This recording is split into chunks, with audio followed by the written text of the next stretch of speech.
Alright, YouTube, I'm back with another video. I know I put up the 8 scale buggy kit that I was going to get and all the stuff that I was going to buy for it. Well, basically, I got it, and it took me a few, like a week and a half to get everything in the mail, and then it took me about 3 days to put it together. I mean, I just wanted everything perfect right off the bat. I mean, I didn't want to, like, play around with it and everything, so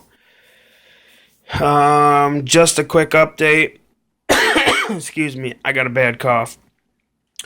Mamba Monster X Futaba 9352 with the 2200 kV with a 16 tooth.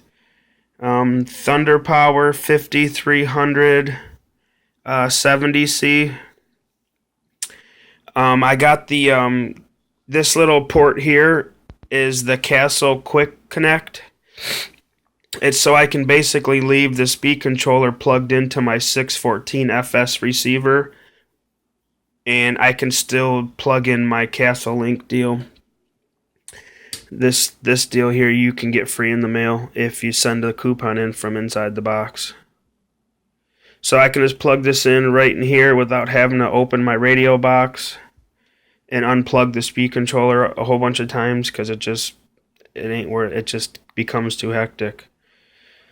But these are just some old AKs that I had on the shelf back there. They're running on the pavement. 4PX. This is some of the tires I just glued up. So you'll have to, never mind the glue job. I got it all over the place because the first time I glued these tires, I put the rubber bands on and I glued them.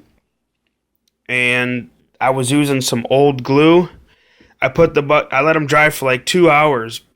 And I took the buggy out on the street with these just to kind of scrub them in really slow to break in the battery and just get the glaze off these. And they blew right off the rim. I was like, oh man. And I had just realized that the glue must have went bad. So I had some other stuff that works real good.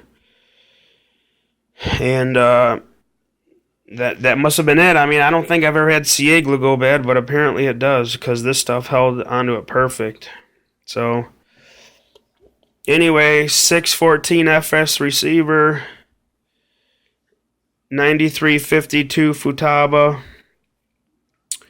Mamba Monster X, 2200 kV with a 16 tooth and a 43 tooth pinion or spur. 4S Thunder Power 5300 Velocity series. It's their new 70C series. 4PX. Oh, I'll tell you this though.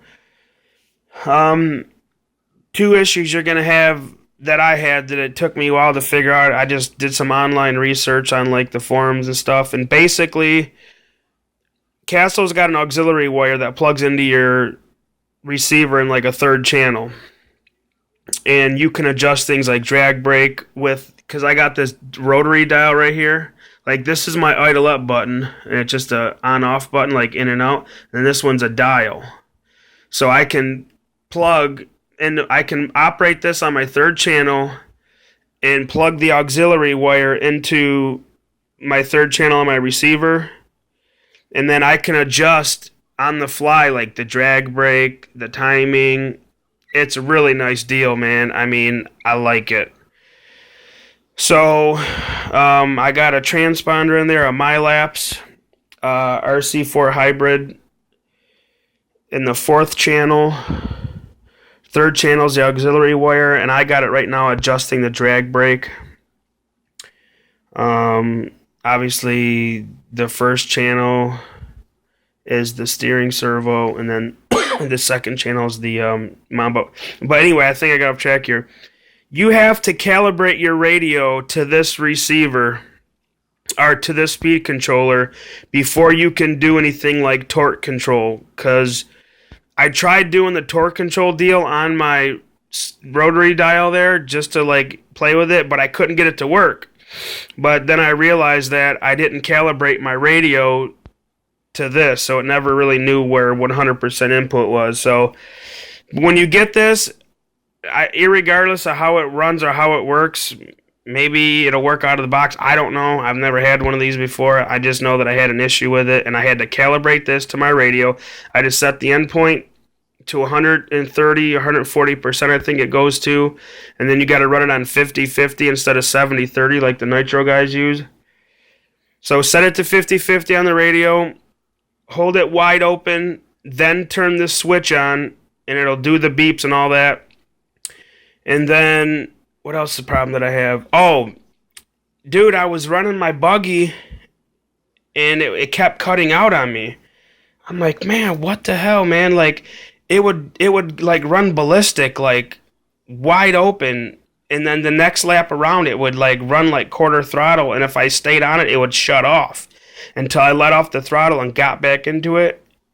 Anyway, long story short, I had to update the firmware on this thing. That took me a while to figure out because I thought it was something else.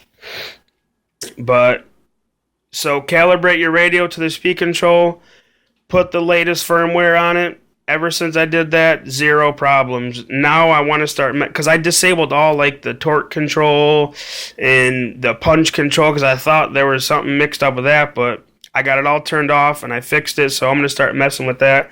Because like I said, I originally had the torque control on my dial, but I just turned everything off because I was trying to eliminate what it was. But I mean, so I got this all set up, and then I've got this. A 20 amp power supply from Thunder Power, and then the 40 amp charger. It does 20 amps per port, 2-port. So I can charge, because I got a practice Thunder Power battery and a race pack. They're both the 5300. Yeah, I mean, a few sets of tires and wheels. I mean, I'm ready to go.